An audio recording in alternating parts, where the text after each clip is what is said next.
8 horas e 24 minutos, gente. Agora, né, nós vamos falar agora, né, de um assunto extremamente importante, principalmente para, digamos assim, não vou dizer idosos não, né, para a melhor idade, para a maior idade, né. Qual é o cuidado que nós devemos ter exatamente nesse momento para os idosos, hein? É com isso que nós vamos conversar a partir de agora com a nossa especialista, doutora, sempre bela, hein?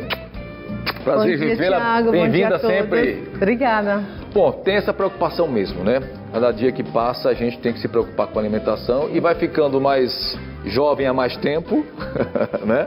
Tem que se preocupar. Na melhor idade, terceira idade, uns dizem que não é a melhor idade, né? Mas enfim.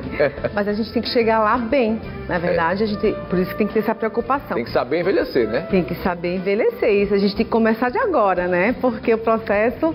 Mas veja bem, gente... É importante para as pessoas que têm aí o idoso em casa, a pessoa que já é na terceira idade, tem alguns alimentos que são importantíssimos, que não podem sair do cardápio.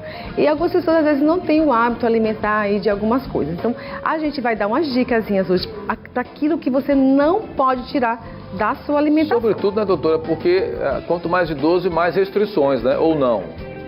Olha, o idoso ele tem que ter apenas uma alimentação bem balanceada. Não só o idoso, todos nós, né? Então, se ele tiver essa alimentação balanceada, só que alguns idosos vêm aí já com algumas patologias associadas, então a gente tem que tomar realmente alguns cuidados. Então, tem alimentos realmente que não pode faltar na alimentação dessa pessoa. Vamos lá, vamos às dicas. Vamos pensar e vamos olhar aqui. Vamos ver? Pode soltar, produção. Aí, vamos lá. Primeira coisa, não tem para onde correr. Regra básica. Regra básica. Não é, na verdade, só para o idoso, mas o idoso, ele não tem muita sede, ele não tem muita percepção de sede. É mesmo isso? Exatamente. E até porque a palatabilidade dele já não é mais a mesma. Então, ele não tem realmente essa percepção. Então, é importante, sim, manter o idoso sempre hidratado. De que forma? Sempre ter ali próximo dele uma garrafinha de água.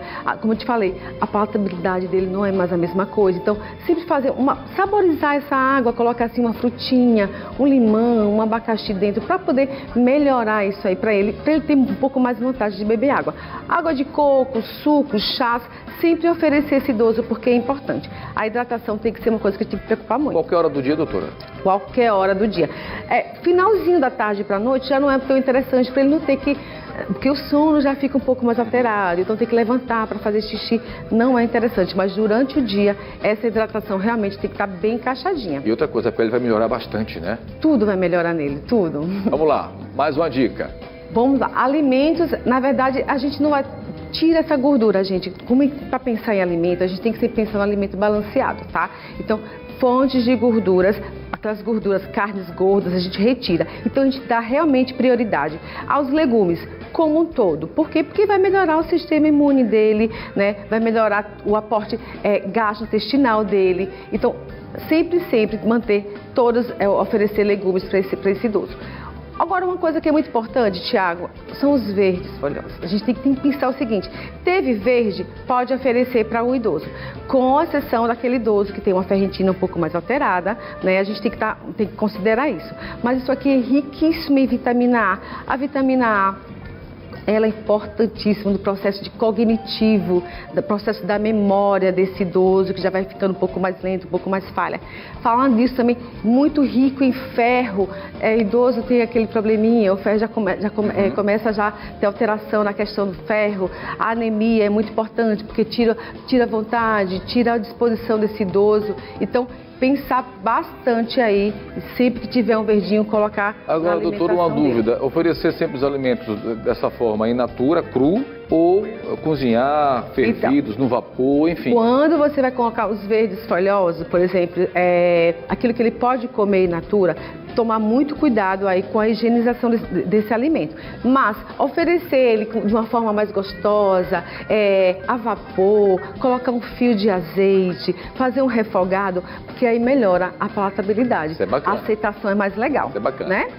Frutas cítricas versus frutas vermelhas. Isso, as duas devem ser colocadas aí na alimentação diária aí desse idoso. A fruta cítrica, aquela que a gente tem que pensar, tomando um cuidadozinho aí com a laranja, porque oferecer sempre a fruta in natura e menos o suco, principalmente para aqueles idosos aí que tem o índice glicêmico um pouco mais alterado, já com diabetes, então a gente sempre faz a opção da fruta in natura. Riquíssima em vitamina C, porque já dá uma melhoradazinha naquela parte do sistema imunológico desse paciente, né, desse idoso. Ele pode estar propenso aí a algumas infecções oportunistas. Eu lembrei agora de meu avô, que já está lá no andar de cima, e ele não tomava suco, ele tomava refresco. Ou seja, botava 2 dedos de suco e o resto de água. De água, e adoçava. E adoçava. Adoçava, exatamente.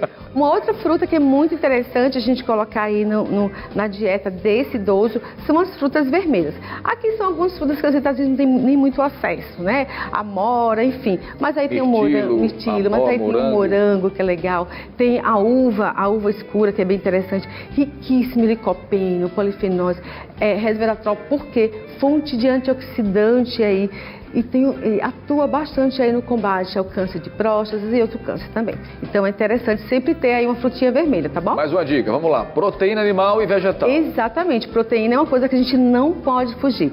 O idoso, ele entra no processo de sarcopenia, ou seja, aquela perda de massa magra que é muito importante. Então, a proteína, gente, tem que estar sempre encaixada. Como eu falei, sempre pensando naquela proteína já com teor de gordura menor. Sim. Aí de preferência também, gente, os peixes, salmão, rico em ômega 3, isso é muito importante. A gente também tem as proteínas vegetais.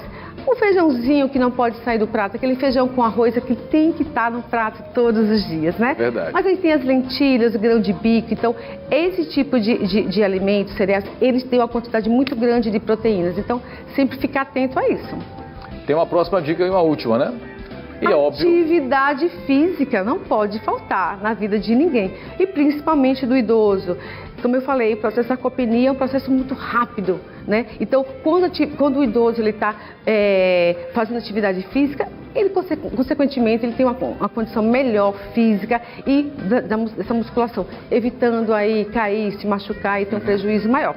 Doutor, olha, dicas importantes para viver bem o quanto antes. Não espere chegar na terceira idade. Não esperem. Né? Quanto antes melhor, né? Principalmente nas crianças, vamos trazer para o cardápio, para o dia a dia. Para que as Na verdade, o segredo é a alimentação balanceada, né? Para a vida toda. É equilíbrio, né? Até água demais faz mal. Tiago, obrigada. Doutora, como sempre, prazer bom dia. Viu? Foi todo meu. Foi ótimo. Bom dia a todos.